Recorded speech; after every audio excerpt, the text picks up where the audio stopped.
is this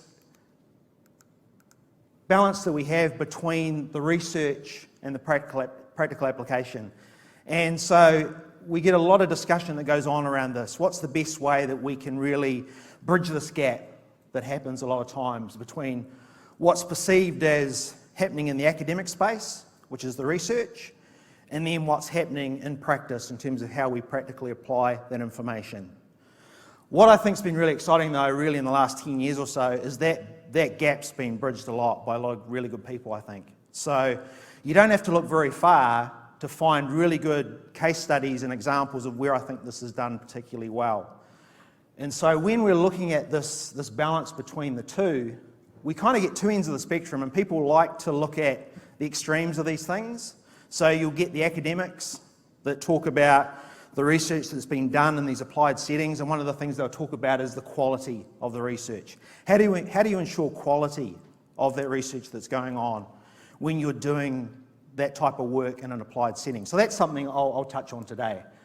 If we go to the other end of the spectrum, as practitioners, there's always that perception that there's a real disconnect, that people that are doing research in academic institutions don't really have a good understanding of what's happening in some of these high performance settings.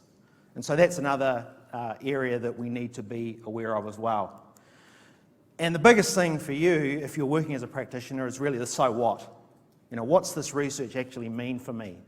So how can I take this information, how can I apply it? And so we'll talk about some of those concepts as well. Because ultimately that's what we're about if we're working in sport. We want to know how we can make our athletes better. And so that's something I think that research can really help us do if it's done effectively.